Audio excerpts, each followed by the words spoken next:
కలుగుతున్న కాక. గడిచిన శని ఆదివారాలు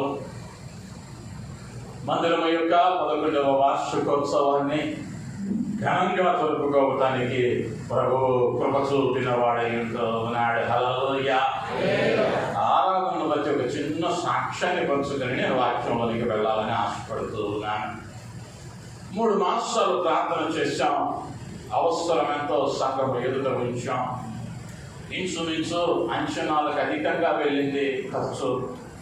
అయితే ఆ దినమున నేను పాస్టర్ గారి స్థలానికి వచ్చేటప్పుడు ఆదివారం మా యొక్క అవసరం ఆరాధన అయిపోయే లోపుగా 28,000 రూపాయల అవసరం, అక్షరాల 28,000 రూపాయల అవసరం. ఇక్కడ నుండి సంతోషంగా తిరిగి వెళ్ళటానికి, లోటు లేదు అని చెప్పుకోవటానికి 28,000 రూపాయల అవసరం. అప్పటికే ఒక 4 సహోదరులు నన్ను సంప్రదించడం జరిగింది. వాళ్ళకు మాట అంటం జరిగింది, అన్న ఏదైనా డెఫిసిట్ వస్తే మేమున్నాం, మాకు చెప్పండి, మేము పే చేస్తామన్నారు. నేను ఒకటే మాట చెప్పా, బ్రదర్ అవసరమైతే అడుగుతా, అప్పుడు దాకా మీరేమీ పంపించొద్దు అని చెప్పాను. ఆరాధన ఘనంగా జరిగింది, అయిపోయింది. అయిపోయినాక కూడా ఆ 4లో ఒకరిద్దరు అడిగారు, అవకాశం ఉంటే పే చేయమంటారా ఇప్పుడని. వద్దొద్దు, ఇంకా లెక్కలు చూసిన తర్వాత నేను చెబుతానన్నాను. జరిగిన అద్భుతం ఏంటయ్యా అంటే 28,000 రూపాయలు నాకు అవసరం. అయితే నా ప్రభువు నేను ఎప్పుడు చూస్తాను, ఆయన అద్భుతాలు చేసే దేవుడు. హల్లెలూయా, హల్లెలూయా. 28,000 రూపాయలు కట్టయ్యక జేబులో 11,000 పెట్టుకొని ఇంటికి వెళ్ళా. దేవునికి మహిమ కలుగుతున్నట్టు. హల్లెలూయా, హల్లెలూయా. దేవుడు ఆశించిన దానికన్నా సమృద్ధినిచ్చే దేవుడు అని అనటంలో ఎటువంటి సందేహం లేదు. ఆయన గొప్ప కార్యాలు చేస్తాడు, దానిలో అనుమానం లేదు. కాకపోతే నీవైనా నేనైనా ఆఖరి క్షణము వరకు ఆయన మీదే ఆధారపడటం నేర్చుకోవాలి. ఆ రోజు నేను చెయ్యగలిగిన పని అది అయ్యి ఉండటాన్ని బట్టి ఆయన అద్భుతాన్ని చూడగలిగిన వానిగా ఉంటూ నా సమస్త మహిమ నా ప్రభువుకే చెందును కాక. హల్లెలూయా, హల్లెలూయా. మరి యొక్క సంతోషకరమైన వార్త ఏంటయ్యా అంటే, గత వారం దైవజనుడు మాట్లాడుతూ సంఘం విస్తరించాలి, సంఘం విస్తరించాలి, రాబోయే సంవత్సరం ఈ హాల్లో జరుపుకోకూడదు, ఒక పెద్ద హాల్లో జరుపుకోవాలన్నాడు. ప్రవచనంగా దైవజనుడి ద్వారా మాట్లాడాడు. ఈరోజు ఉదయాన్నే మా యాంగ్లో సిటీ మందిరానికి వెళ్ళాను. ఈ వార్షికోత్సవం అయిపోయాక మొదటి వారం అక్కడ ఆరాధన జరగటం, 8 కొత్త ఆత్మలు ఈరోజు మందిరంలో చేర్చబడ్డాయి. దేవునికి మహిమ కలుగుతుంది కాక. హల్లెలూయా. ఒకరి కూడా కాదు, 8 మందిని ప్రభువు నడిపించాడు. ఆయన కార్యం ప్రారంభమైనది అనటానికి ఇంతకన్నా మరి ఒక రుజువు అక్కర్లేదు అన్న విషయాన్ని నేను జ్ఞాపకం చేస్తూ ఉన్నాను. రానున్న దినాలలో మరి బలంగా ఈ పరిచయం దేవుడు నడిపించలాగున 8 ప్రార్థనలలో జ్ఞాపకం చేసుకోవాల్సినదిగా ప్రభువు పేరట మనవి చేస్తూ ఉన్నాను. వాక్యములకి వెళదాం. బైబిల్ గ్రంథాలను చదువుతాం. దయచేసి చెబుతూ ఉన్నాను, బైబిల్ గ్రంథాన్ని ఎవరు కూడా మందిరంలో ఉన్నప్పుడు ఫోన్లో మాత్రం చూడటానికి ప్రయత్నం చేయవద్దు. మందిరానికి వస్తూ ఉన్నావా, నీకంటూ ఒక బైబిల్ ఉండాలి. ఇంట్లోకి వెళ్తే తినడానికి నీకంటూ ఒక ప్లేట్ ఉన్నప్పుడు, కొనుక్కోవడానికి నీకు ఒక మంచం ఉన్నప్పుడు, ఒకవేళ అయ్యా బైబిల్ కొనుక్కునే స్థాయిలో నేను లేనంటే చెప్పండి, నేనే కొనుక్కొచ్చేస్తాను.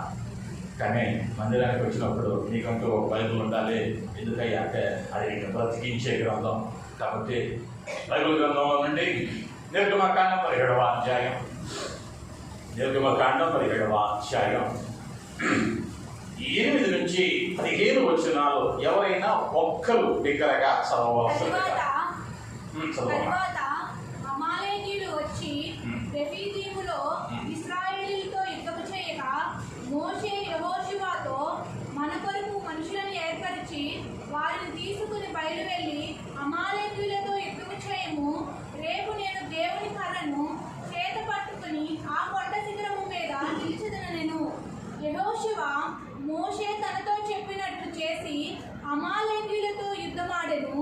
మోషే అహరోను హూరు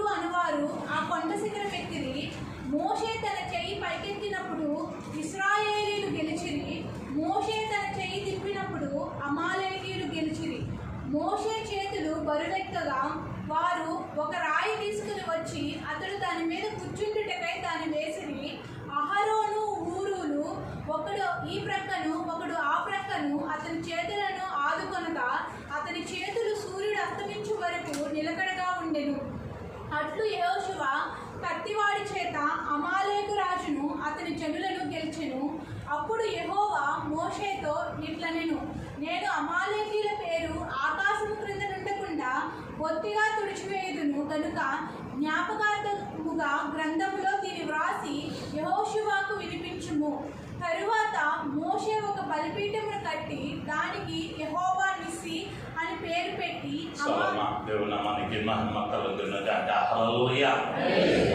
అక్కడ జరిగినటువంటి ఒక సంఘటనను మనం చదివాం. ఇశ్రాయేలీయులు అమాలేకీయుల మీదకి యుద్ధానికి వెళ్ళారు. మోషే, అహరోను, షూరు అను వారు కొండ పైభాగంలో ఉన్నారు. యెహోషువ కొండ దిగువనకు వచ్చాడు, యుద్ధం చేస్తూ ఉన్నాడు. మోషే చేతులెత్తినప్పుడల్లా ఇశ్రాయేలు జనాంగం జయము పొందుతూ ఉన్నారు. ఆ చేతులు ఎప్పుడైతే దిగిపోతూ ఉన్నాయో అమాలేకీయులు జయం పొందుతూ ఉన్నారు. ఆ సమయంలో మోషే చేతులు బరువెక్కగా అటు ఒకడును ఇటు ఒకడును హూరు, అహరోనులు ఆయన చేతులను ఆదుకునేది అన్న మాటలు మనం అక్కడ చదువుతూ ఉన్నాం. సహజంగా మనం అధికంగా వినేటువంటి పేర్లు మోషే గొప్ప నాయకుడని అనేక పర్యాయాలు వింటా ఉంటాం. యెహోషువ చక్కని యుద్ధాలు చేయగలిగిన రాజుగా, మోషే తరువాత నాయకునిగా యెహోషువను గురించి వింటాం. అహరోను గురించి అధికంగా వింటాం. వీరి ముగ్గురిని గురించి బైబిల్ గ్రంథం పలు పర్యాయాలు పలు విధాలుగా మాట్లాడినప్పటికీ ఈ హూరు అనేటువంటి వ్యక్తిని గురించి చాలా తక్కువ భాగం లేఖనాలలో మనం గమనించగలం. అంటే ఇతనికి పెద్దగా గుర్తింపు లేదు. గుర్తింపు లేకపోయినా ఇతను చేస్తూ ఉన్నటువంటి పనిని బట్టి దేవుడు అతనిని ఆశీర్వదించాడు. ఈ హూరు అనే పదానికి ఉన్నటువంటి అర్థము ప్రకాశించుట అని అర్థమిస్తూ ఉన్నది బైబిల్ గ్రంథం. ఈ ప్రకాశించేటువంటి హూరు జరుగుతున్నటువంటి ఆ యుద్ధ క్రమంలో తాను చేసినటువంటి పనులు మనం ఆచరించగలిగితే, ఈ వారం ధ్యానిస్తూ ఉండగా ప్రభువు నాకు ఇచ్చిన ఆలోచనను బట్టి 3 కార్యాలను మీ ముందుకు తీసుకుని రావాలని నేను ఆశపడుతూ ఉన్నాను. హూరును గురించి బైబిల్ గ్రంథంలో రాయబడి ఉన్నది అని అంటే అతడు ధన్యుడు, దానిలో ఎటువంటి అనుమానమో లేదు. ఆ ధన్యుడైనటువంటి హూరు దేవుని చేత గుర్తింపబడిన వానిగా మారటానికి, ఇశ్రాయేలీయులు గొప్ప జయము పొందటానికి అతడు చేసిన కార్యాలేమిటో మనం ధ్యానిద్దాం. ఆ 17వ అధ్యాయంలో 12వ వచనాన్ని మాత్రం చదువుదాం. మోషే చేతులు బరువెక్కగా వారు ఒక రాయి తీసుకొని వచ్చి దాని మీద కూర్చుండటకై దాని వేసిరి. అహరోను హూరులు ఒకడు ఈ ప్రక్కను ఒకడు ఆ ప్రక్కను అతని చేతులను ఆదుకొనగా, ఒకడు ఆ పక్కను ఒకడు ఈ పక్కను అతని చేతులను ఆదుకొనగా అతని చేతులు సూర్యుడు అస్తమించు వరకు నిలకడగా ఉండెను. దేవుని నామానికి మహిమ కలుగును గాక. హల్లెలూయా, హల్లెలూయా. ఈ ఇశ్రాయేలు జనాంగం ఇంచుమించు 40 లక్షల మంది ఉన్నారు. ఇప్పుడు కొండ మీద 3 వ్యక్తులు ఉన్నారు. మోషే, అహరోను, హూరులు ఉన్నారు. అయితే ఇప్పుడు ఒక అవసరం వచ్చింది అక్కడ. ఏంటయ్యి అంటే మోషే చేతులు ఎత్తలేకపోతా ఉన్నాడు, అవి బరువు ఎక్కినాయి. వృద్ధాప్యములో ఉన్నాడు, పెద్ద వయసు అయిపోయింది. ఎక్కువసేపు ప్రార్థించడానికి సహకరించడం లేదు. చేతులు ఎత్తుట అని అంటే మోషే ప్రార్థించడం, ఇప్పుడు ప్రార్థించడానికి ఓపిక సన్నగిలుతా ఉంది, ఆరోగ్యాన్ని బట్టి, వయస్సును బట్టి. అయితే ఈ హూరు ఉన్నాడు అక్కడ, అహరోను ఉన్నాడు. వీరేం చేశారయ్యా అంటే, అయ్యా కింద అమాలేకీయులు జయం పొందుతూ ఉన్నారు, ఇప్పుడు నువ్వేమో ప్రార్థించలేకపోతా ఉన్నావు, మేమేం చేయాలని ఆలోచించుకున్నాడు హూరు. ఇప్పుడు ఏం చేస్తా ఉన్నాడు అంటే, ఇప్పుడు అతడు కిందకు వెళ్ళి యెహోషువలాగా యుద్ధం చేయటానికి నేర్పరి కాదు, లేదా మోషే గారిని అలసిపోయావు కదా ప్రక్కన కూర్చోమని నీకు బదులుగా మేము ప్రార్థిస్తామని, మేము పరిచర్యను ముందుకు నడిపిస్తామని, మేము ముందుండి చూసుకుంటామని చెప్పటానికి మోషే అంతటి భక్తి వీరిలో లేదు. కాబట్టి ఇప్పుడు మీరు ఏమనుకున్నారు అంటే తమకు చేతనైన పని తాము చేయగలిగిన పని ఏందయ్యా అంటే మోషే చేతులు కింద పడకుండా పట్టుకోవడం నేర్చుకున్నాడు. హల్లెలూయా, హల్లెలూయా. తను చేయగలిగిన పని దీని కొరకు ఇప్పుడు ఎక్కడికి పరిగెత్తక్కర్లేదు, ఎవరి సహాయం అడగక్కర్లేదు. తన శక్తి ఉన్నంత వరకు తన దైవజనుని యొక్క హస్తాలను పైకెత్తే పట్టుకోవచ్చు. ఆ పని ఎప్పుడు దాకా చేశారయ్య అంటే సూర్యాస్తమయం వరకు. అది చిన్నగా కనిపించవచ్చు. ఒక వ్యక్తి కదలకుండా అలా చేతులెత్తి ఉదయం మొదలు సాయంత్రం వరకు ఉండటం అంటే అది చాలా కష్టమైన పని. మనం గట్టిగా గంట సేపు వాక్యం చెప్పేటప్పుడు వాక్యాన్ని వినండి అంటే ఈ రోజు 4 సార్లు phone tick tick tick tick అనగానే చూస్తూ ఉంటాం. దాన్నేమో మ్యూట్లో పెట్టాం, మోగపోకూడదు. ఎందుకయ్యా అంటే కొన్నిసార్లు ఎందుకు సైలెంట్లో పెట్టరయ్యా అంటే సైలెంట్లో పెడితే నిద్ర వచ్చేసింది. అప్పుడప్పుడు అనేది మోగుతూ ఉంటే నిలుగుతూ ఉంటారు. 10 నిమిషాలు కదలకుండా కూర్చోలేం. కానీ అనేక గంటలు తాను చేయగలిగిన పని పూర్తి చేస్తా ఉన్నాడు. వెతుక్కోలా, ఇంకెవరైనా వచ్చి పట్టుకుంటారులే, కింద 1,00,000 మంది ఉన్నారుగా, ఎవరన్నా పిలుద్దాం, మనం నాయకులము కదా, మనం చెయ్యకూడదు కదా, ఈ పని స్థాయి మనకంటే తక్కువ పని కదా అని అనుకోలేదు. తన స్థాయి మరిచిపోయాడు. దైవజనుడి యొక్క హస్తాలను ఆకాశము వైపు ఎత్తి పట్టుకుని ఆయన ప్రార్థించడానికి సహకరించిన వానిగా ఉంటూ ఉన్నాడు. ఆ విధంగా తాను చేయగలిగిన పనిని చేశాడు. కాబట్టి ఇశ్రాయేలు జనాంగం విజయోత్సవముల మధ్యలో ఆనందించిన వారై ఉంటూ ఉన్నారు. అనేక పర్యాయాలు ఆ విజయోత్సవములో మనం ఆనందించలేకపోవటానికి కారణం ఏమిటంటే మన దైనందిన జీవితంలో చేయగలిగిన పనులను కూడా ప్రక్కన పెట్టేస్తా ఉంటాం. మన కుటుంబం ఆశీర్వదింపబడటానికి, లేదా మన వ్యక్తిగత జీవితం ఆశీర్వదింపబడటానికి, లేదా మన సంఘము ఆశీర్వదింపబడటానికి, నీ రక్త సంబంధికులు ఆశీర్వదింపబడటానికి నీవు చేయవలసిన కొన్ని కార్యాలు నువ్వు చేయకపోవటాన్ని బట్టి ఆశీర్వాదాన్ని లేకపోతే ఆ విజయోత్సవాన్ని చూడలేకపోతూ ఉన్నావేమో ప్రశ్నించుకోవలసిన అవసరం ఉంటూ ఉన్నది. ఏంటయ్యా అవి అని క్లుప్తంగా మనం గమనించగలిగితే లేఖనం చెబుతూ ఉన్నది, లేఖనం స్పష్టంగా మాట్లాడుతూ ఉన్నాయి. నీవు అనుదినము ఆయనతో సహవాసం కలిగి ఉండాలి. ఆయనతో సహవాసం కలిగి ఉండాలి. అదేం పెద్ద కష్టమైన, క్లిష్టమైన, లేదా నెత్తి మీద 100 కిలోలు బరువు పెట్టేటువంటి సమస్య కాదు. అది చేయలేకపోతున్నానండి అంటానికి ఉదయాన్నే లేచామా ప్రార్థన చేయగలం, ఉదయాన్నే లేగిస్తే ప్రార్థన చేయగలం. కానీ 5 నిమిషాలు ప్రార్థన చేయటానికి కూడా అవకాశం ఉండటం లేదు. 5 నిమిషాలు ప్రార్థన చేయటానికి అవకాశం ఉండటం వల్ల అలక్ష్యం చేసేస్తా ఉన్నాం, లేదా అభద్రతా భావములనికి జారిపోతూ ఉన్నాం. చేయగలిగిన పనే ఉదయాన్నే లేచి నువ్వు కూర్చున్న చోటనే, నువ్వు నిలుచున్న చోటనే, అయ్యా మరి ఒక నూతన దినాన్ని ఇచ్చావే, మరి ఒక నూతన దినాన్ని నాకు ఇచ్చావే, నీకు వందనాలని చెప్పటం 5 నిమిషాలు పట్టదు. 5 నిమిషాలు పట్టదు. మనం చేయగలిగిన పనే, కానీ చేస్తా ఉన్నామా ప్రశ్నించుకొనవలసిన అవసరం ఉంటూ ఉన్నది. నేను ఒక మాట ఎప్పుడు చెబుతాను, ప్రార్థన లేకుండా ఆశీర్వాదము రాదు. నీ కోసం ఎవరో చేస్తారని, ఎక్కడికో కానుక పంపుతున్నానని, వారు వస్తారని, నా తల్లి చేసిందని, నా తండ్రి చేశాడని, నా భార్య చేసిందని, నా భర్త చేశాడని నువ్వు ప్రార్థన చేయటం మానివేస్తా ఉన్నావేమో. లేఖనం స్పష్టంగా చెబుతూ ఉన్నది, నీవు చేయగలిగి ఉండిన దినాన నువ్వు చేయాలంటే నువ్వు చేయగలిగిన పనిని నీవు చేయాలి. హూరు చేసినది అదే. ఈ వయస్సులో మోకరించగలమే, ఇంకా మనకి మోకాళ్ళ నొప్పులో రాలా, 60 ఏళ్ళు దాట్లా, మోకాళ్ళు మార్చలా, కానీ 25 ఏళ్ళు రావటం లేదు పట్టుమని. ప్రార్థన అంటే ఒక పక్క కూర్చుంటున్నాం.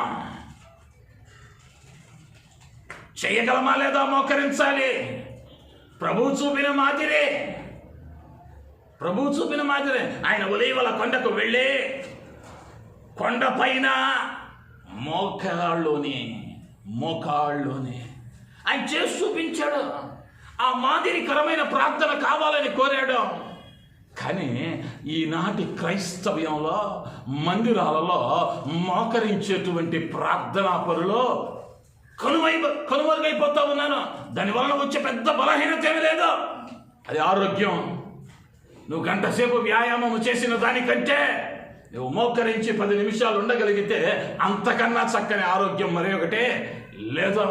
పాతకాలం భక్తుల్ని గమనిస్తే ఆశ్చర్యం కలిగితే, నాకు తెలిసిన ఒక దైవజనుడు ఉన్నాడు బాప్టిస్ట్ మిషన్లో, నా తండ్రి గారి సమకాలికులు, నేటికి సజీవునిగా ఉన్నాడు. ఇంచుమించు 85 ఏండ్లు ఉంటాయి ఆయనకి. తాడికొండ నతానియేలు గారని గుంటూరు పట్టణంలో గత 4-5 ఏళ్ల క్రితం నేను కలవటం జరిగింది. ఆ సమయంలో ఆయన వయస్సు ఇంచుమించు 80. అంకులు ప్రార్థించండి ఆయన ముందు మోకరించా. ఆయన వెంటనే నిలువ మోకాళ్ళ మీద కూర్చున్నాడు. 80 ఏళ్ల వయస్సు. ఆయన ఈరోజు కూడా ప్రార్థనకు కూర్చుంటే గంటన్నర నిలువ మోకాళ్ళ మీద ఉంటాడు. మరి నువ్వు పరిగెత్తగలవు, పని చేయగలవు, నీవు చేయగలిగిన పనే, కానీ చేయలేకపోతా ఉన్నావు. ఎందుకయ్యా అంటే నీ భక్తిలో నీ విశ్వాసము సన్నగిల్లిపోతా ఉంది. కార్యాలను చూడలేకపోతా ఉన్నావు. ఊరు చుట్టూన్నోళ్ళు ఏమనుకుంటారో ఎవరైనా చూస్తా ఉన్నారా లేదా? నేనేంటి మోసే చేతులు ఎత్తి పట్టుకోవటం ఏంటి ఆలోచించలా. నాకు కావలసిందల్లా నా దేవుని నామం మహిమపరచబడాలి, నా దేవుడు చేసే గొప్ప కార్యాన్ని చూడాలనుకున్నాడు. మోసే చేతులను ఎత్తి పట్టుకున్నాడు. నీ కుటుంబంగా కూడా 4 గోడల మధ్య ఉంటున్నామే, నలుగురం కలిసి 4 నిమిషాలు కుటుంబ ప్రార్థన కనుమరుగవుతూ ఉన్నదే. నేను అనేక పర్యాయాలు హెచ్చరిస్తూ ఉన్నాను. నువ్వు చేయగలిగిన పని, దానికి ఎవడో కోర్టు వారెంట్లు ఇవ్వడో, అరెస్ట్ నోటీసులు ఇవ్వడో, లేదా చెరసాలలో వేయరో. నీ ఇంట్లో నువ్వు కూర్చొని ప్రార్థన చేస్తే ఎవడు నేను అడగించడో. ఏమయ్యా జరుగుతూ ఉందంటే ఆశీర్వాదాన్ని మనమే పాడు చేసుకుంటూ ఉన్నా, చేయగలిగిన కార్యాలను చేయలేకపోతా ఉన్నాం. మనం చెయ్యాలంటే ఏం కావాలయ్యా అంటే వెనకుండి ఎవరో ఒకరిలో నెడతా ఉండాలి. బ్యాటరీ డౌన్ అయినా బైక్నో కారునో చూడండి, ఎంతైనా కొట్టు స్టార్ట్ అవుతుంది. ఎంతైనా కొట్టినా స్టార్ట్ అవ్వదు. దాన్ని ఏం చేయాలి అంటే నలుగురు కలిసి నెట్టాలి. నలుగురు కలిసి నెడితే డుగుడుగుడుగుడుగు అంటూ అప్పుడు స్టార్ట్ అయింది. దీనికి ప్రాబ్లం ఏంటయ్యా అంటే స్టార్టింగ్ ట్రబుల్. మన భక్తి కూడా ఎట్టుంటుందయ్యా అంటే పక్కనోడు మోకాళ్ళు వేసాడా లేదా, వాళ్ళు లేదుగా మనకెందుకు. ఏమన్నా అనుకుంటారేమో అందరూ వేయకుండా నేనెత్తే. ఈరోజు కుటుంబాలు ఎక్కడ పాడవుతూ ఉన్నాయి అంటే పక్కనోడిని చూసి పాడవుతూ ఉన్నాయి, దానిలో సందేహమే లేదు. ఎవరో ఏదో అనుకుంటారని, ఎవరో ఏదో చేస్తారని, మాట అంటారని వీళ్ళు కుటుంబాలను పాడు చేసుకుంటూ ఉన్నారు. అనుకునేవాడు నువ్వు బాగున్నా అంటాడు, బాగోలేకపోయినా అంటాడు. ఎందుకయ్యా అంటే అది ఖర్చు లేనటువంటిది మాట. అదే అనేవాడిని రేపు పొద్దున వెళ్ళి అడుగు, ఇంట్లో ఇబ్బందిగా ఉందయ్యా, 10,000 రూపాయలు ఇయ్యనే, ఇంకెప్పుడు నీ గురించి మాట్లాడ్డాం. ఎందుకయ్యా అంటే ఇప్పుడు డబ్బుతో ముడిపడిందే, ఇక మాట్లాడు నీ గురించే. మనం ఏం చేస్తా ఉన్నామయ్యా అంటే ఎవరినో చూస్తే చెయ్యగలిగినవే. ఉదాహరణకు నీ తోటి పనివాడున్నాడు ఆఫీస్లో, వానికి స్వార్థ చెప్పడానికి ఎక్కడ పర్మిషన్ తెచ్చుకోవక్కర్లేదో, నువ్వు చెయ్యగలిగిన పనే. వాడు వ్యాధితో ఉన్నాడు, కుటుంబంలో సమస్యలు ఉన్నాయి, అనారోగ్యంతో ఉన్నాడు, ఇబ్బందులు గుండా పెడతా ఉన్నాడు. వాని దగ్గరకు వెళ్ళి తమ్ముడు లేదా చెల్లి, ఈరోజు నీ కొరకు నేను ప్రార్థన చేస్తాను, నా దేవుడు అద్భుతాలు చేస్తాడు, నువ్వు నా దేవుడు నేను నమ్ము అని ఒక్క మాట చెబితే ఒక్క నిమిషం అవలా ఎవడు కూడా బాధలో ఉన్నవాడు నీ కొరకు నేను ప్రార్థన చేస్తాను, నువ్వు ఎక్కడికి రావద్దంటే ఒప్పుకొని వాడు ఈ లోకములో ఎవడో లేడు. ప్రార్థన సహాయం అడిగేవాడు ఉన్నారా? వారి దగ్గరికి వెళ్ళి పరిచయం చేసి నేను ప్రార్థన చేస్తా అని ప్రార్థన చేసి చూడు, దేవుడు అద్భుతం చేస్తాడు. ఒక ఆత్మ రక్షించబడింది. మనకేందయ్యా అంటే పొరపాటున ప్రభువుని ప్రకటిస్తే, పరిచయం చేస్తే నేను క్రైస్తవుడిని ఎక్కడ తెలిసిపోయితో, నేను చేసే పాప పనులన్నీ చూసి ఆడా ఉమ్మొత్తాలని భయం మనకే. నేను మాట్లాడుతూ ఉంది నిజమా కాదా? మన భయం ఏంటయ్యా అంటే అరే నా ప్రవర్తన బాగలేదే అని నీకే అనిపిస్తూ ఉందే, అందుకే చెప్పుకోలేకపోతా ఉన్నా. నువ్వు దేవుని నమ్ముకున్నాడుగా ఎట్టెందుకు చేసావని అడుగుతారేమో, లేకపోతే వారితో ఉన్న సహవాసం పోయిద్దేమో, వారితో ఉన్న పరిచయం పోయిద్దేమో, స్నేహం పాడైద్దేమో. చేయగలిగిన పనులేగా అయ్యే. ఉదయాన్నే లేచి ప్రార్థన చేయలేమా? 25 ఏళ్ళు 30 ఏళ్ల వయసులో మోకరించలేమా? 10 నిమిషాలు కూర్చొని వాక్యం చదవలేమా? పక్కింటోడికి పక్క సీట్లో ఉన్నవానికి స్వార్థ చెప్పలేమా? ఇవన్నీ చేయగలిగినయ్యాగా. వీటికి ఎక్కడా డబ్బు కట్టక్కర్లేదుగా, ఎక్కడా పర్మిషన్లు తీసుకునాల్సిన అవసరం లేదుగా. మరి చేయవలసిన పనులు చేస్తా ఉన్నామా లేదా? పూరు చేశాడు, తాను చేయగలిగిన దానిని సంకోచించకుండా చేశాడు. మరి ఒక విషయం గమనించాలి. మోషే అడగలేదు, అయ్యా చేతులు ఎత్తలేకపోతా ఉన్నాను, నా చేతులు బరువెక్కినాయి, నా చేతులను పట్టుకోండి అని మోషే అడగలేదు. మోషే అడగకనే వీరేం చేశారయ్యా అంటే మోషేను ఆదుకున్నారు. ఇశ్రాయేలు జనాంగం అద్భుతం చూసింది. నీ కుటుంబంలో అద్భుతం చూడాలని నీవు ఆశపడితే, నీ కుటుంబంలో దేవుని కార్యాలను చూడాలని ఆశపడితే, ఆయన కొరకు నీవు చేయగలిగిన దానిని చేయాలి. ఆయన కొరకు నువ్వు చేయగలిగిన పని అది ఏదైనా సరే, ఆయన పరిచర్య కొరకు, లేదా నీ కుటుంబ ఆశీర్వాదము కొరకు, నీ కుటుంబము దీవెనకరంగా ఉండటము కొరకు నీవు చేయగలిగిన పని. ఉదయాన్నేలే నీ కుటుంబం కొరకు కన్నీరు కార్చు. నీ ప్రతి బాష్ప బిందువు సజీవుడైన దేవుడు లెక్కిస్తూ ఉన్నాడు, దానికి ప్రతిఫలం ఇస్తాడు. ఆయన వాక్యాన్ని ధ్యానించు. ఇరుకైన మార్గంలో చిక్కుబడిపోకుండా, నీ కాలు జారి పడిపోకుండా, నీ పాదాలకు, నీ త్రోవకు అది వెలుగుగా మారితే సమస్యల వలయాలలో నేను బయటకు తీసుకుని వస్తుంది. నీ తోటివానికి స్వార్థ చెప్పి చూడు, పరలోకంలో గొప్ప పండగ జరగటానికి నువ్వు కారకుడు అవుతావు. ఆయన నిన్ను అభినందిస్తాడు, నిన్ను బట్టి ఆనందిస్తాడు. దావీదు భక్తుని జీవితంలో ఒకసారి మనం జ్ఞాపకం చేసుకుంటే, మొదటి సమూయేలు గ్రంథము 17వ అధ్యాయములో 17 నుంచి 20 వచనాలను చదువుతూ ఉన్నప్పుడు అక్కడ ఒక చక్కని వృత్తాంతాన్ని మనం గమనిస్తూ ఉంటాం. యెషై తన కుమారుడైనటువంటి దావీదును పిలిచి, నీ సహోదరులు 3 యుద్ధ భూమిలో ఉన్నారయ్యా, వారికి భోజనం తీసుకుని వెళ్ళు, వారికి రొట్టెలు తీసుకెళ్ళు, వారికి వెళ్ళి భోజనం ఇచ్చి వారి క్షేమ సమాచారములు తెలుసుకుని వారి యొద్ద నుండి ఆనవాలు ఏదైనా ఒకటి నా యొద్దకు తీసుకుని రమ్మని తండ్రి అయిన యెషై తన కుమారుడైనటువంటి కడపటి వాడైన దావీదును పంపుతూ ఉన్నాడు. అంటే యుద్ధంలో 3 ఉన్నారు, దావీదుతో కలిపి 4. అంతేనా ఇంకా సంతానము లేరా అంటే 16వ అధ్యాయములో 10వ వచనములో గమనిస్తే దావీదు కాక మరి 7 సంతానం ఉన్నారని యెషైకు చెప్పబడుతూ ఉంది. ఆ మిగిలిన 7లో 3 యుద్ధంలో ఉన్నారు, అంటే 4 ఇంటి యొద్దే ఉన్నారు. ఇప్పుడు వెళతా ఉన్నవాడు, వెళ్ళమన్నవాడు ఎవరయ్యా అంటే కడపడి వాడు, చిన్నవాడు, బాలుడు అని రాయబడింది. ఇప్పుడు దావీదుని పిలిచి చెప్పిన వెంటనే దావీదు అంటా ఉన్నాడు, సరేనయ్యా వెళ్తానన్నాడు. నువ్వో నేనో ఉంటే మీరేమో కానీ మిమ్మల్ని అంటే మళ్ళీ కోప్పడతారేమో. నేను కనుక ఉంటే నేను అనేవాడిని, నాన్న నాకంటే పెద్దోళ్ళు 4 ఉన్నారు కదా, వాళ్ళేమో సమూయేలు రాజు వస్తేనే, సమూయేలు ప్రవక్త వస్తేనేమో రాజులుగా అభిషేకించడానికి వాళ్ళని పంపడానికి సిద్ధపడతావు నువ్వు. వాళ్ళు దేహదారుఢ్యం కలిగిన వాళ్ళు, యుద్ధ విద్యలు నేర్చిన వారు, వారిని పంపినానా? నేను అంత దూరం నడవలేను, నాకు అంత ఓపిక లేదు. నా గొర్రెలు మంద అక్కడ మేస్తా ఉంది, నేను గొర్రెలను చూసుకోవాలి, నా పని నాకుంది. ఈ పని ఎవరికన్నా చెప్పనేవాడిని, దానిలో డౌట్ లేదు. ఎందుకయ్యా అంటే ఖాళీగా 4 ఉన్నారు ఇంట్లో, ఖాళీ కూర్చొని ఉన్నారు, ముగ్గురు యుద్ధంలో ఉన్నారు, ఈయన గొర్రెలు కాచుకుంటున్నాడు, నలుగురు ఇంట్లో ఉన్నారు. ఆ ఇంట్లో కూర్చున్నారే వాళ్ళకి చెప్పనేవాడిని. కానీ దావీదు మాట్లాడలా, బయలుదేరాడు, వెళ్ళాడు. తాను చేయగలిగిన పనే అదే చేయటానికి వెళ్ళాడు. వెళ్ళిన స్థలంలో దేవుడు వాడుకుంటా ఉన్నాడు. అక్కడ గొల్యాతు అనేటువంటి ఆ జనబావుడు కేకలేస్తా ఉన్నాడు. ఎవడైనా ఇశ్రాయేలీయులలో నన్ను జయించగలిగిన వాడు ఉంటే రమ్మంటా ఉన్నాడు. సైన్యమంతా భయపడింది, రాజు భయపడ్డాడు. వారు ఆ కేకలకు భీతులైరి అని రాస్తాడు.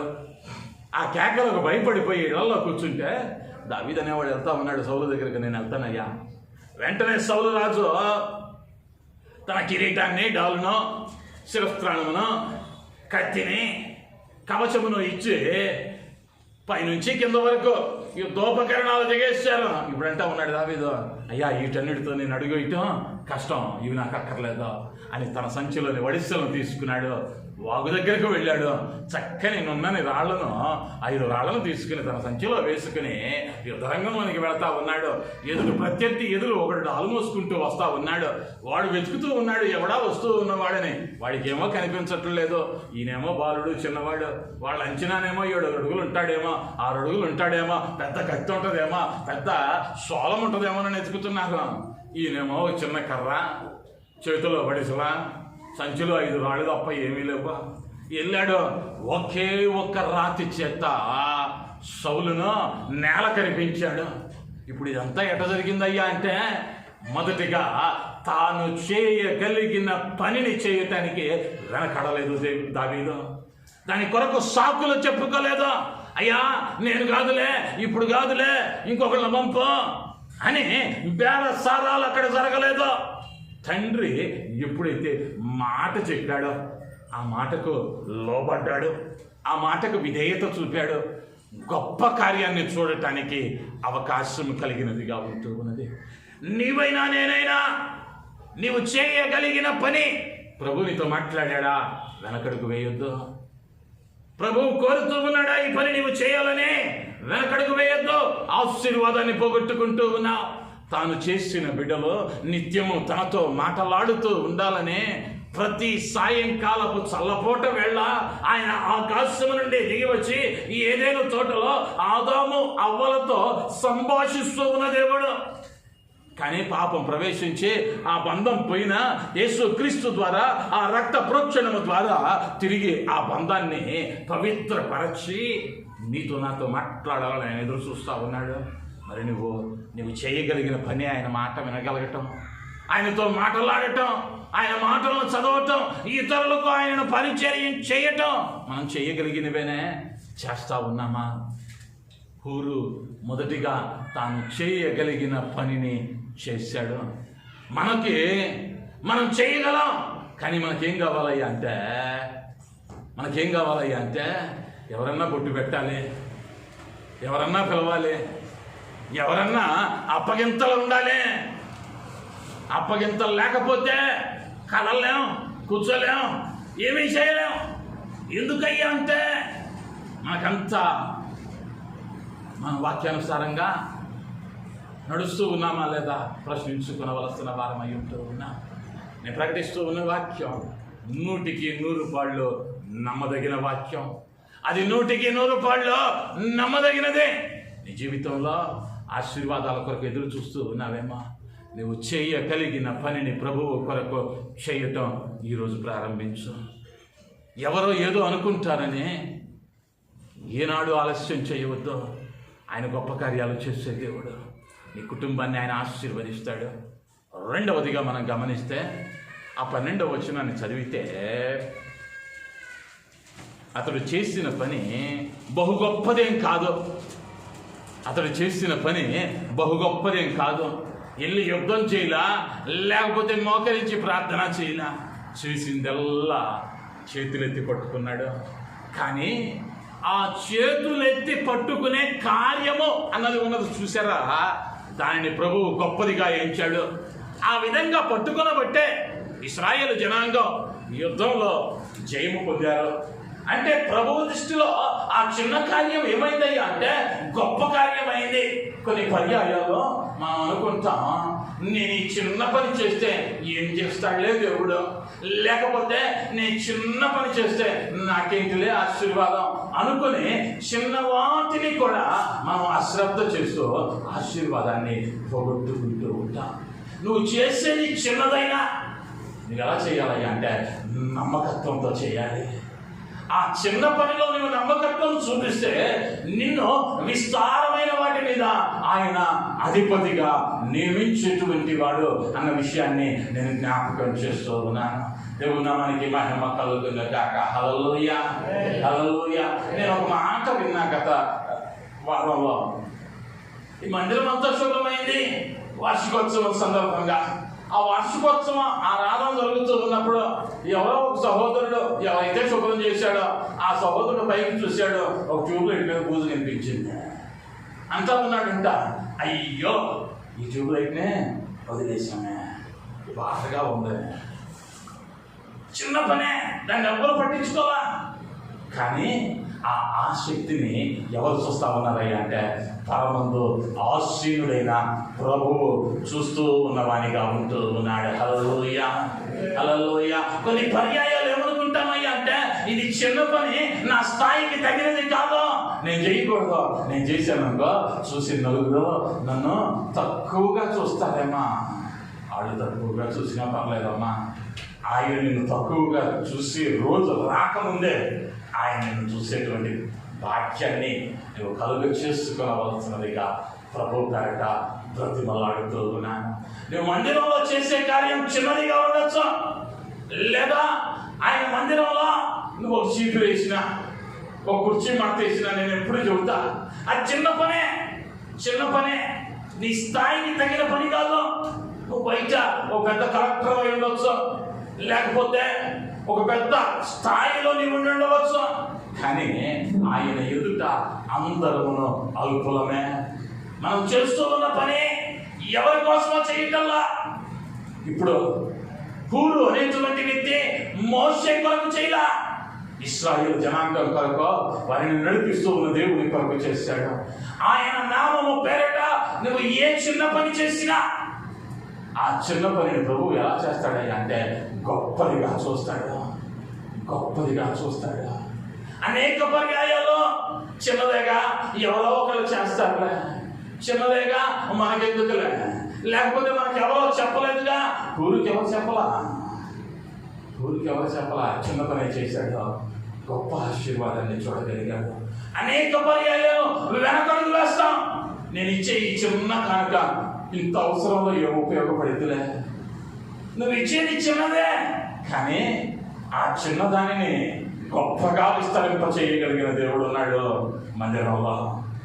చిన్నవాడు అనుకున్నాడు 5 రొట్టెలు 2 చేపలే కదా, నాకు మాత్రమే కదా నాకు తల్లి ఇచ్చింది, కొంచెమే కదా ఇది అని చిన్నవాడికి ఆలోచన వచ్చి ఉంటుందా? రాదా? వచ్చి ఉంటుంది. కానీ ఎవరు అడుగుతూ ఉన్నారయ్యా అంటే ప్రభువు అడుగుతూ ఉన్నాడు. ఆ కొంచెం తీసుకొచ్చాడు ప్రభువు దగ్గరికి. ఆ కొంచెం ఏమైందయ్యా అంటే 5,000 మంది ఆకలిని తీర్చింది, 12 గంపలో మిగులుంది. దేవునికి మహిమ కలుగును గాక. హల్లెలూయా, హల్లెలూయా. అనేక పర్యాయాలు కొంచెమే కదా, ఇవ్వకపోతే ఏమైందిలే, లేదా ఈ కొంచెం పనే కదా నేను చెయ్యకపోతే ఏమైందిలే, ఆశీర్వాదాన్ని పోగొట్టుకుంటూ ఉన్నావు. నువ్వు చిన్నవాడు కావచ్చు, నువ్వు చిన్నదానివి కావచ్చు, నువ్వు చిన్నవాడమైనా చిన్నదానమైనా ఆయన కొరకు ఏం చేయగలవయ్యా అంటే గొప్ప కార్యాలను చేయగలిగిన వాకంగా ఉంటూ ఉన్నా. దేవునికి మహిమ కలుగును గాక. హల్లెలూయా, హల్లెలూయా. నేనెంతటి వాడను అని గనక 11 ఏళ్ల క్రితం నేను అనుకుని ఉంటే ఈనాడు ఇంతటి విస్తారమైన పరిచర్యను చూడటానికి అవకాశమా? లేదా లేదా చిన్నదైనా నువ్వు చేసే పని ప్రభువు కొరకు నమ్మకంగా చేయి. ఆ చిన్న పనిని దేవుడు రాబోయే దినాలలో గొప్పగా ఆశీర్వదిస్తాడు. రాజుల గ్రంథంలో 2వ రాజుల గ్రంథం 5వ అధ్యాయంలో 2-3 వచనాల్లో ఇశ్రాయేలు నుంచి సిరియనులు కొంతమందిని బానిసలుగా తెచ్చారు. తెచ్చిన వారిలో చిన్నది ఒకటి ఉంది. ఆ చిన్నది తన యజమానురాలతో అంటా ఉన్నదే, నా యజమానుడు గనక నా ఏలిన వాడైనటువంటి ప్రవక్త ఒకడున్నాడు, ఆయన దగ్గరకు వెళితే నా యజమానునికి బాగు కాని ఆ రోగము బాగవునని తన యజమానులు అవుతా ఉన్నది. చిన్నది ఆమె చెబుతున్న మాట కూడా చిన్న మాటే. అవకాశం వచ్చింది, స్వార్థను ప్రకటించింది చిన్నది. ఇప్పుడు యజమానికి చెప్పింది. ఆ దినాలలో కుష్టి వ్యాధికి మందు లేదు. సరే, విన్న మాటను బట్టి యజమానుడైనటువంటి నయమాను బయలుదేరాడు, ప్రవక్త దగ్గరకు వెళ్ళాడు. ప్రవక్త అన్నాడు, యోర్దానులో 7 మార్లు మునగమన్నాడు. మునిగాడు. ఇప్పుడు దేహం ఎలా పోయిందయ్యా అంటే పసిపిల్లవాని దేహము వలె దేహము మార్చబడింది. ఇప్పుడు కుటుంబం ఏమైందయ్యా అంటే రక్షణలోనికి వచ్చింది. ఈనాడు మనం ఆ చిన్న పని కూడా చేయలేకపోతా ఉన్నాం. వ్యాధిలో ఉన్నానికి అయ్యా దేవుడు అద్భుతం చేస్తాడు. ప్రార్థన చేసుకుందాం, నేను ప్రార్థన చేస్తా అన్న మాటను కూడా మనం పలకలేకపోతా ఉన్నాం. లేదా క్రైస్తవులను అని పరిచయం చేసుకోవడానికి సిగ్గుపడిపోతా ఉన్నాం. ఒక్కసారి ఆలోచించుకో. నీ కొరకు ప్రాణం పెట్టాడే ఆ ప్రభువు నీతో ఉన్నాడే, ఆ ప్రభువు ఆ కార్యాన్ని చూస్తా ఉన్నాడే, నీకు అవకాశం కల్పించాడే నీ పక్కవానికి స్వార్థ చెప్పడానికి. ఇప్పుడు బాధలో ఉన్నప్పుడు, వేదనలో ఉన్నప్పుడు, వ్యాధిలో ఉన్నప్పుడు, బలహీనతలో ఉన్నప్పుడు, కుటుంబ సమస్యలలో ఉన్నప్పుడు అవకాశం వచ్చిందే ఒక్క మాట ప్రార్థన చేస్తానని చెప్పడం. ఏంది పాస్టర్ గారు మీరు అట్ట అంటారు? మా కోసం నేను ప్రార్థన చేసుకోవడానికే టైం లేదు అన్నిట్లో ఉన్నామా? దేవుని కొరకు చిన్న కార్యమైనా చేయగలిగిన స్థాయిలోనికి మనం రాగలుగుతూ ఉన్నామా? చిన్నది చేసింది ఏమైందయ్యా అంటే ఒక శతాధిపతి మార్చబడ్డాడు. దేవుని కొరకు చేసే పని చిన్నది అవ్వచ్చు. మందిరంలో శుభ్రం చేస్తా ఉన్నావేమో, మందిరాన్ని శుభ్రం చేస్తా ఉన్నావేమో, లేకపోతే మందిరంలో పూజ దొరుకుతున్నావేమో. ఇది ఎవరు నీకు పేరు పెట్టి బతిమలాడి చేయించుకోవాల్సిన అవసరం లేదు. ఒకవేళ అట్లా చేయించుకొని ఉంటే ఆ ప్రతిఫలం ఇక్కడ నువ్వు అనుభవించేస్తావు. అందుకని ప్రభు అంటాడు ప్రార్థన గురించి మాట్లాడుతూ, వేషధారుల వలె మీరు ప్రార్థించక రహస్యమందు చూచుచున్న మీ తండ్రి వినున్నట్లుగా నీ గదిలోనికి వెళ్ళి నీ రహస్యమందున్నటువంటి తండ్రితో నువ్వు ప్రార్థించమన్నాడు. బహిరంగంగా ప్రార్థన చేసిన వారికేమో మన ప్రతిఫలము ఇక్కడనే పొందుకొని ఉన్నాడు. రేపు పరలోకానికి వెళ్ళినాక ఈ ప్రార్థనకు తగిన ప్రతిఫలం అక్కడేమీ లేదు. కానీ గదిలోకి వెళ్ళి రహస్యంగా చేశాడే వానికి ఉంది. ఇప్పుడు చెప్పి చేయించుకున్నామే వానికి ఆశీర్వాదం లేదు, చెప్పకుండా చేశాడే వానికి ఆశీర్వాదం. దేవునికి మహిమ కలుగునుగాక. హల్లెలూయా, హల్లెలూయా, హల్లెలూయా. కొన్ని పర్యాయాల్లో చిన్న కార్యమే, చిన్న పనే దేవుని కొరకు చేయలేకపోతా ఉన్నా. ఆ చిన్న పనిని నువ్వు చేయగలిగినది నా దేవుడు గొప్ప కార్యాలను జరిగించే దేవుడు అయ్యింటూ ఉన్నాడు. అపోస్తుల కార్యముల గ్రంథంలో ఒక సంఘటన చదువుతాం. 12వ అధ్యాయము 5వ వచనంలో పేతురును చెరసాలలో వేశారు. సంఘం అంతా ప్రార్థిస్తూ ఉంది. 13వ వచనానికి వచ్చేసరికి పేతురు వచ్చేసాడు చెరసాల నుంచి. వచ్చి తలుపు తడతా ఉన్నాడు. ఒక చిన్నది తలుపు కొడుతూ ఉన్నాడన్న శబ్దమును విని తలుపు దగ్గరకు వెళ్ళింది. పేతురు వచ్చాడని ఎరిగింది. పేతురు స్వరమును గుర్తుపట్టింది. లోపలికి వచ్చింది. పేతురు వచ్చాడని చెబుతా ఉంది. ఆమెను ఏమంటా ఉన్నారయ్యా అంటే, నీవు పిచ్చిదాని వలనే. చిన్నది పెద్దోళ్ళకున్న బుద్ధి కన్నా వినికిడి కన్నా కొంచెం ఎక్కువే ఉంది. తలుపు తట్టంగానే వింది. తలుపు తీయకుండానే బయట ఎవరితో చెప్పింది. కానీ వీళ్ళు ప్రార్థన చేస్తున్నంత దేనికయ్యా అంటే పేతురు విడుదల అవ్వాలని. పేతురు విడుదల అయ్యాడు. అమ్మ వచ్చి తలుపు తడుతున్నాడంటేనేమో పిచ్చిదానా. ఇప్పుడు ఇది ఏమనాలి? ఇలా విశ్వాసులు అందామా? పేతురు కొరకు ప్రార్థిస్తా ఉన్నారు. పేతురు వచ్చేసాడంటే ఒక కొత్త పాట రాయాలి. ఇప్పుడు వాళ్ళు అక్కడ అద్భుతాలు చేయి దేవుడా, నీకు వందనాలయ్యానే స్తుతులు చెల్లించాల్సింది పోయి చెప్పినామని ఏమన్నారయ్యా అంటే పిచ్చిదానా అన్నారు. చిన్నదే, కానీ ఇప్పుడు వెళ్ళింది.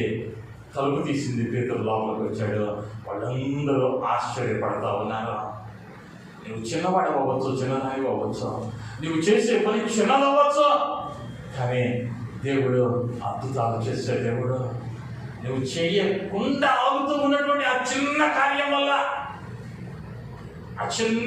వల్ల నీ ఆశీర్వాదం పోగొట్టుకుంటూ ఉన్నావేమో.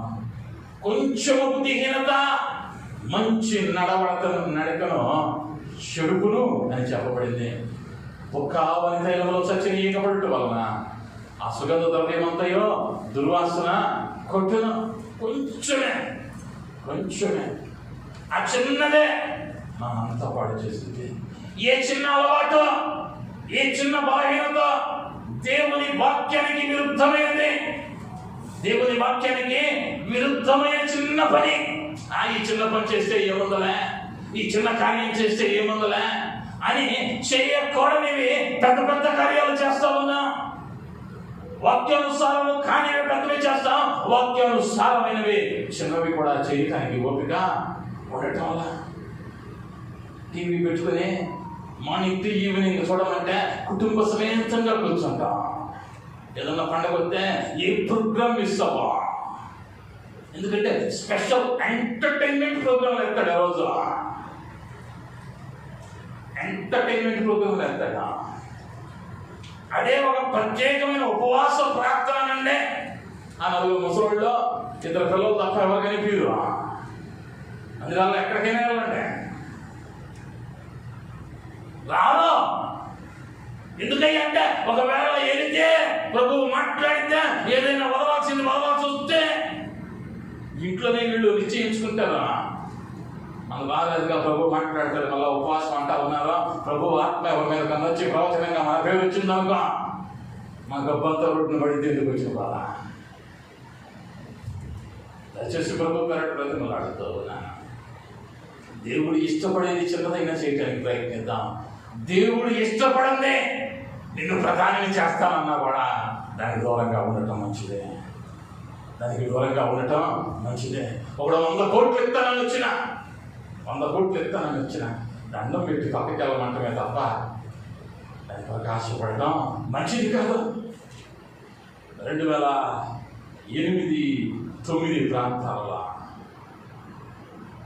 దైవజనుడు నా దగ్గరికి వచ్చాడు. నేను శుభార్త టీవీలో పనిచేస్తా ఉన్నా. ఆ దైవజనుడి పరిస్థితి బాగా భౌగోళికంగా ఉంది. చాలా ఆర్థికంగా ఇబ్బంది పడే కుటుంబం.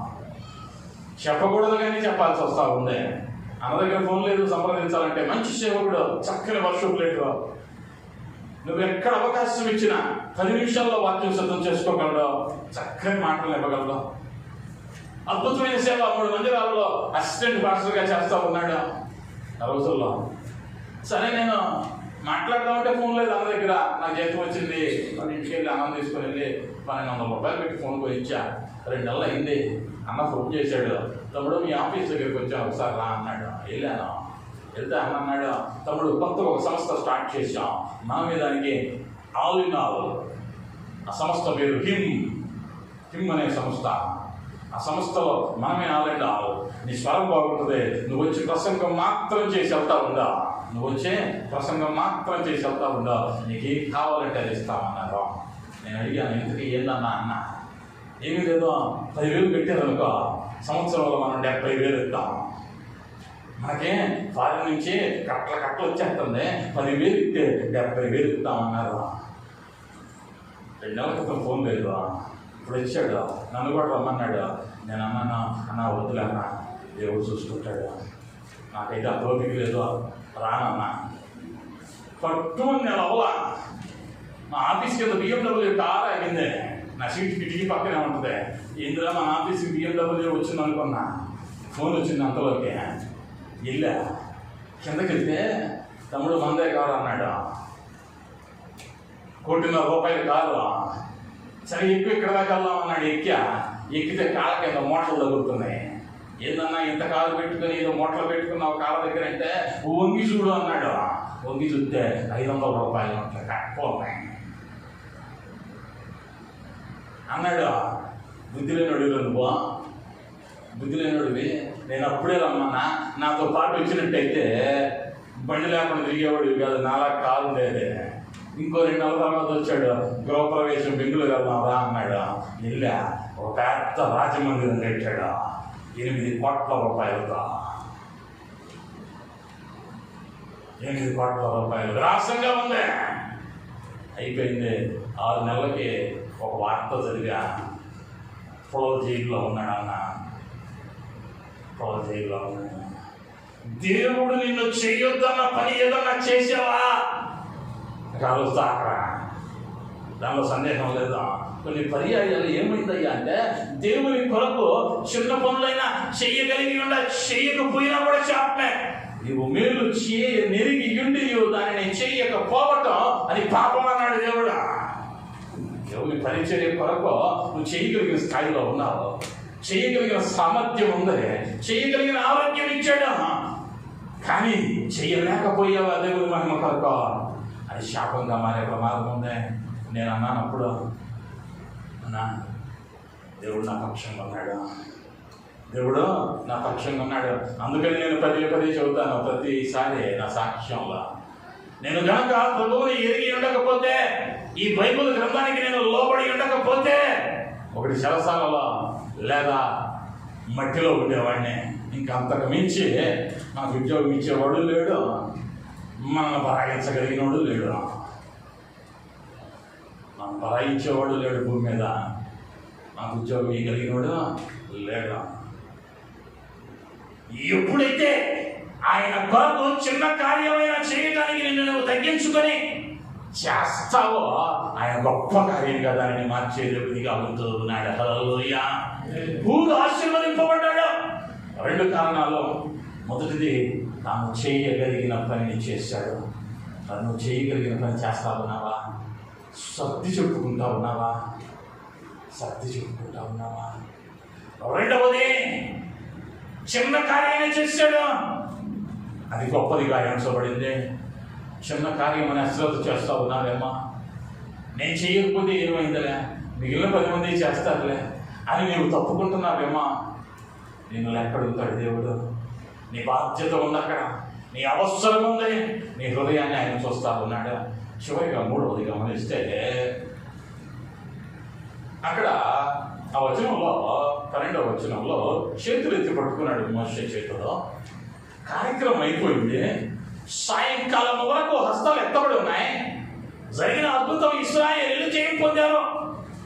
ఇప్పుడు ఇశ్రాయేలీయులు గెలవడానికి కారణం ఎవరయ్యా అంటే హూరు అహరోనులు అని చెప్పాలి. ఎందుకయ్యా అంటే ఈ హూరు అహరోనులు కనుక లేకపోతే మోషే గారు చేతులు దించేసి ఉండేవాడు. ఇశ్రాయేలీయులు లక్షలాది మంది మృత్యువాత్పడి ఉండేవాళ్ళు, చచ్చిపోయి ఉండేవాళ్ళు. వీళ్ళు చావు తప్పిందంటే కారణం హూరు అహరోనులే. అయితే ఇక్కడ వాళ్ళు బిగ్గరగా కేకలు వేసి దేవుని మహిమపరిచారు. కానీ ఆ తర్వాత మీరు అంత చదువుకొని వెళ్ళినా ఊరిని ఎవరైనా వచ్చి భుజం తట్టి మంచి పని చేసావు ఊరు, నీకు చప్పట్ల ఊరు, నీకు అభినందనలు ఊరు అని ఎక్కడ ఎవరో ప్రశంసించలేదు. ఎక్కడ ఎవరో ప్రశంసించలా. మళ్ళీ మంచి పని చేసావయ్యా, మీరు కనుక చేతులు ఎత్తకపోయినట్లయితే యుద్ధంలో అపజయం పొందేవాళ్ళం. ఇప్పుడు ఊరు ఏం చేస్తా ఉన్నాడయ్యా అంటే తన పని అయిపోయాక తన కూడా ఆరమనకు నడుచుకుంటూ వెళ్ళిపోతూ ఉన్నాడు. ఇక్కడ ఏం అభినందన సభలు లేవు, చప్పట్లు లేవు, ఏమీ జరగట్లా, కానీ వెళ్ళిపోయాడు. అంటే నా ఉద్దేశం ఏమిటయ్యా అంటే చుట్టూ ఉన్న మనుషులు మర్చిపోయారు ఊరు చేసిన పనిని. ఊరు చేసిన పనిని చుట్టూరు మనుషులు మర్చిపోయారు. కానీ మనుషులు మర్చిపోయిన మరవని దేవుడు ఉన్నాడు. ఆ దేవుడు ఏం చేశాడు అంటే 31వ అధ్యాయంలోనికి వస్తే 1 నుంచి 5 వచనాలను చదువుతూ ఉంటే మోషేకు దేవుడు ప్రత్యక్షపు గుడారము నిర్మాణ బాధ్యతను అప్పగించాడు. ఈ ప్రత్యక్షపు గుడారము కొడుతూ ఉన్నప్పుడు ఆ మందస్సమును కట్టడానికి లేదా ఆ వేదికను కట్టడానికి అక్కడ ఒక వ్యక్తిని ఏర్పరుచుకుంటా ఉన్నాడు. అక్కడ రాస్తాడు హూరు మనుమడైన బెసలేలు అని రాస్తాడు. హూరు మనుమడైన బెసలేలు. ఇప్పుడు ఎవరినైనా నిన్ను నన్ను సంపాదిస్తే సన్నాఫ్ అనాలి, ఫలానా అని కుమారుడు అనాలి. కానీ అక్కడ తాత పేరు చెబుతా ఉన్నాడు దేవుడు. అక్కడ తాత పేరు చెబుతా ఉన్నాడు. ఆ రోజున అక్కడ ప్రజలు గౌరవించకపోయినా ప్రభు ఏం చేశాడయ్యా అంటే దాన్ని జ్ఞాపకం ఉంచుకున్నాడు. తగిన కాలం ఉందో హూరు యొక్క కుటుంబాన్ని హెచ్చించి మందసపు నిర్మాణంలో ప్రముఖ పాత్రను బెసలేలుకు దేవుడు ఇచ్చాడు. బెసలేదో గొప్పవాడు అయి ఉండటం వల్ల నా బాధ్యత రాలా. హూరు చేసినటువంటి త్యాగాన్ని బట్టి ఆ తరతరాలు ఆశీర్వదింపబడటానికి దేవుడు కృప చూపిన వానిగా ఉంటున్నాడు. ఎస్తేరు గ్రంథంలో 2వ అధ్యాయంలో 21 నుండి 23 వచనాలలో మొర్దెకై ద్వారపాలకునిగా ఉన్నాడు. 2 నపుంసకులు రాజును హతమార్చాలని ప్రయత్నం చేశారు. ఆ వార్తను ఎస్తేరుకు చెప్పాడు. ఆ ఎస్తేరు రాజులకు తెలియజేస్తుంది. అది రాజు గ్రంథంలో రాయబడింది. వారిద్దరిని విచారించగా అది వాస్తవం అని తెలిసింది. వారిద్దరిని చెట్టుకు ఉరివేసి చంపివేశారు. రాజగ్రంథంలో ఆ కార్యాలన్నీ వ్రాయబడ్డాయి. కానీ మొర్దెకైకి ఏ ఘనత రాలా, ఏ బహుమానం రాలా. రోజులు గడిచిపోయినాయి. ఇప్పుడు మొర్దెకై సమస్యలో పడ్డాడు, ఇబ్బందులోకి వచ్చాడు. జాతి అంతా చచ్చిపోతుంది అన్నారు. ఒక దినం నిర్ణయించారు. ఆ దినం దగ్గర పడతా ఉంది. ఇప్పుడు ఏమైందయ్యా అంటే 6వ అధ్యాయం వచ్చేసరికి 1వ వచనంలో ఆ రాత్రి వేళ యందు రాజుకు నిద్ర పట్టకపోవటం వలన రాజ సమాచార గ్రంథమును తెప్పించుకొని దానిని చదవమని చెప్పాడు. చదవమని చెబితే ఇప్పుడు కొన్ని ఏండ్ల క్రితం జరిగిన సంఘటన అక్కడ రాయబడి ఉండటం చదువుతూ ఉన్నారు. అప్పుడు అడుగుతూ ఉన్నాడు, ఇతనికి మనం ఏదైనా ఉపకారం చేశామా అని అడిగితే అక్కడ ఏమీ జరగలా, ఏ ఘనత ఇవ్వబడలేదని చెప్పారు. అయితే అప్పటికే ఈ యొక్క హామాను అనేటువంటి వాడు మొర్దెకైని చంపాలని ఒక గొయ్యి సిలువను చేసుకొని ఉన్నాడు. వాడు అక్కడ తిరుగుతూ ఉంటే వాడిని పిలిచి వాడిని అడుగుతా ఉన్నాడు, రాజు గణపరచదగిన వాడు ఎట్లు గణపరచాలంటే వాడు ఒక పెద్ద పట్టికిస్తున్నాడు, నన్ను కాకపోతే రాజు ఎవరినే సన్మానిస్తాడని. అవన్నీ మొర్దెకైకి చేయమన్నాడు. ఒక గొప్ప ఘనతను మొర్దెకైకి ఇచ్చాడు. చేసినది నా ఎవరో చప్పట్ల పట్ల ఎవరో అభినందించలా. కానీ ఆ అభినందన ఒక దినాన బయలుపడింది. యోధా జనాంగం అంతయు రక్షింపబడింది.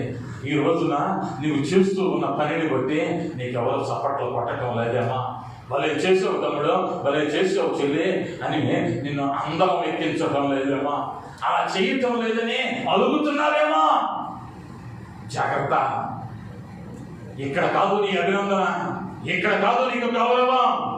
నీ తనం ఎక్కడ సమకూర్చబడాలి అంటే పరలోకమందు సమకూర్చబడాలి. హల్లెలూయా, హల్లెలూయా. మనం కనుక ఈ దినాలలో అయితే పొరపాటున మర్చిపోయినా కూడా కావాలనే మర్చిపోయాడు నా పేరు పాస్టర్, కావాలనే నన్ను పక్కన పెట్టేదా, ఊరకనే నవలెన్నాళ్ళుగా ఏదైనా మాట్లాడేసింది. నువ్వు కూర్చుకోవాల్సింది ఎక్కడ కాదు, ఎక్కడైతే హూరు ఎవ్వరూ తాను అభినందించకపోయినా 40 లక్షల మంది ప్రాణాలను కాపాడాడు. చిన్న కార్యం కాదు, గొప్ప కార్యం అది. అయినా ఒక అభినందన లేదు, ఒక ప్రమోషన్ లేదు, ఒక ఇంక్రిమెంట్ లేదు. అదే పని.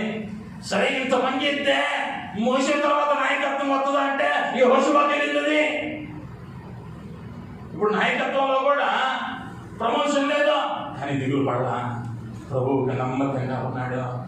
ఏమైందయ్యా అంటే ప్రభువు తగిన కాలంలో హెచ్చించాడు. అందుకని అపోస్తలుడైన పౌలు అన్నాడు, మీరు తగిన కాలముందు హెచ్చింపబడినట్లు ఆయన బలిష్టమైన రెక్కల నీడలో దీన మనస్కులై ఉండుడే. పాస్టర్ గారు నీ పేరు చెప్పాడో లేదా, పాస్టర్ గారు నీ పేరు చెప్పిందో లేదా, నువ్వు చేసిన పని ఎవరు చూశారయ్యా అంటే ప్రభువు చూశాడు. ప్రభువు చూశాడు.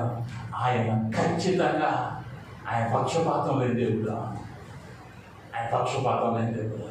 నువ్వు చేసిన చిన్న పనిని కూడా ఆయన ఆశీర్వదించే దేవుడు. ఈనాడు కుటుంబాల ఆశీర్వాదాలు పొందుకోకపోవటానికి కారణం ఏమిటయ్యా అంటే చేయగలిగిన వాటిని చేయటం మానేశాం. చిన్నవే కదా అని అశ్రద్ధ చేస్తూ ఉన్నాం. చేసిన వాటికి ప్రతిఫలాన్ని ఆశిస్తూ ఉన్నాం. పూలులాగా చేయగలిగింది చేసి, చిన్నదైనా నువ్వు పెద్దవాడవై ఉండవచ్చా, నువ్వు గొప్పవాడవై ఉండవచ్చా, చిన్నదైనా ప్రభువు కొరకు చేయటం నేర్చుకునే బదులు ఆశించకుండా చేస్తే నీ కుటుంబాన్ని దేవుడు ఈ దినము కాకపోయినా రేపటి దినమైనా ఉన్నత శిఖరాలను హెచ్చిస్తాడు అని అనటంలో ఎటువంటి సందేహం లేదు అన్న విషయాన్ని జ్ఞాపకం చేస్తూ ఉన్నాను. పూలు 3 కార్యాలను చేయగలిగాడు. తాను చేయగలిగింది చేశాడు.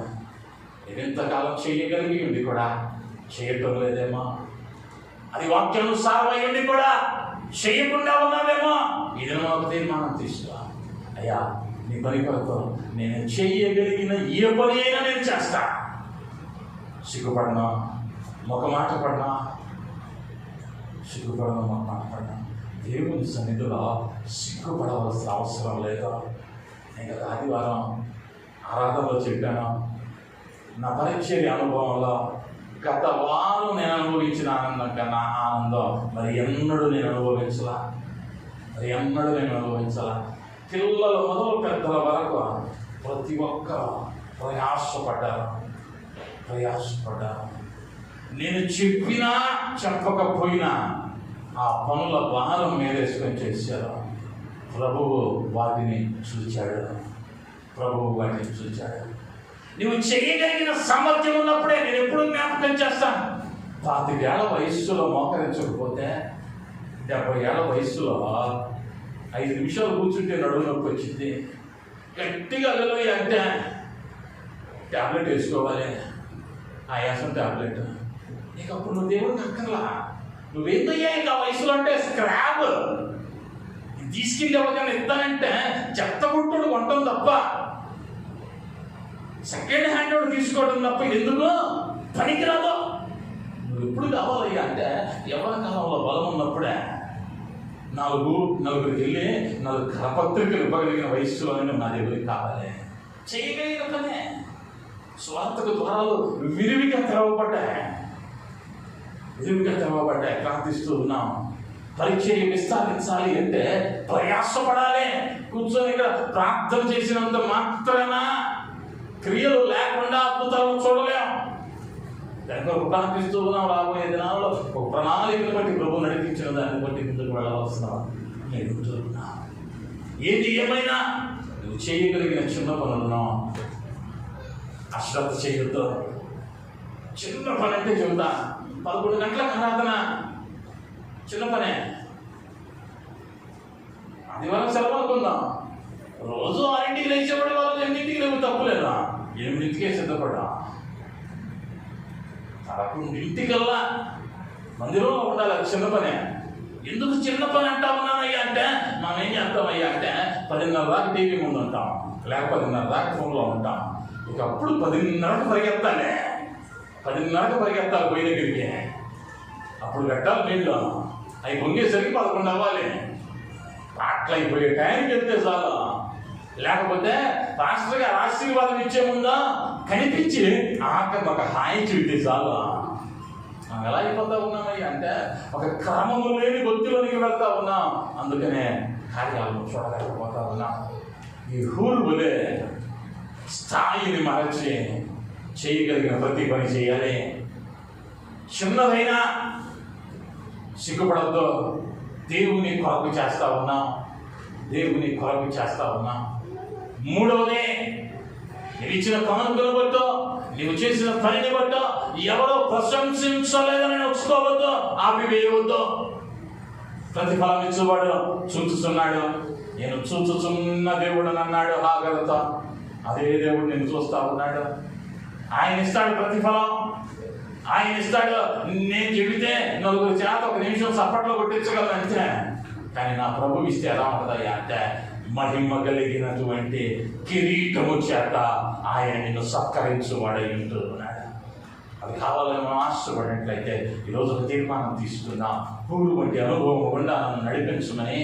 అయ్యా, ఎవరు చెప్పినా చెప్పకపోయినా నేను చేయగలిగిన పని నీ కొరకు చేసే అనుభవాన్ని దయచేయండి. నా కుటుంబ అవసరం కొరకు, నా కుటుంబ ఆశీర్వాదం కొరకు నేను చెయ్యగలిగిన పని అయినటువంటి ప్రార్థన, కుటుంబ ప్రార్థన అయ్యా, వాక్య పఠనలో నేను చేయగలిగిందే, కానీ చేయలేకపోతా ఉన్నాను. చేయగలిగిన శక్తి అని ప్రార్థించు అయ్యా. నీ మందిరంలో చిన్న పనే, నేను చిన్నవాడనే, ఇదిగో ఈ రూపాయి నేను ఇవ్వగలను, ఇవ్వు. చిన్నదే, కానీ దేవుడు దానిని 30 60 100 ఫలింపచేసే దేవుడు. నిన్ను ఎవరు అభినందించలేదని నువ్వు కానుకిచ్చినా, నువ్వు కష్టపడ్డా, నువ్వు పనంతా నెత్తిరేసుకొని చేసినా, నీకెవరు సపట్లో కొట్టలేదని ఈనాడు బాధపడమాక. ఇవన్నీ చూస్తా ఉన్న దేవుడు నీకు ఒక మహిమకరమైనటువంటి గృహాన్ని ఆయన సిద్ధపరుస్తూ ఉన్నాడు. అది నిత్యము నీతో నిలిచి ఉండే ఆశీర్వాదం. అటు కృపను దేవుడిచ్చలాగిన తల వంచుదా, కళ్ళు మూసుకుందాం. చిన్న ప్రార్థన. కృప కలిగిన మా యేసయ్యా, దయగలిగిన మా తండ్రి, పూర్ణ గురించి విన్నా ప్రకాశించడి వాడు. ఆ ప్రకాశించని మన జీవితంలో అతను అనుభవించినటువంటి అనుభవాల గుండా అయ్యా, ఏ పని అయినను చేయగలిగిన వారంగా నీ కొరకు మా చేతనైన పని చేయువారముగా మమ్మల్ని మార్చండి. చిన్న పని అయినా సంకోచించక నీ కొరకు ప్రయాసపడే కృపనివ్వండి. దయగలిగిన మా యేసయ్యా, అయ్యా, ఎవరు అభినందించలేదని, ఎవరు మెచ్చుకోలేదని వ్యసన పడక, అయ్యా, అభ్యంతర పడక, ఆపివేయక ముందుకు కొనసాగే అనుభవం ఉండ మమ్మల్ని నడపండి. పూలు పొందినటువంటి అనుభవాలను మా జీవితాలలో అన్వయించుకొని మా జీవితాల ఆశీర్వాదం వైపు అడుగులు వేయటానికి సహాయం చేయమని జీవించమని యేసు నామంలో అడిగి బ్రతిమలాడి వేడుకుంటూ ఉన్నాను తండ్రి. ఆమేన్.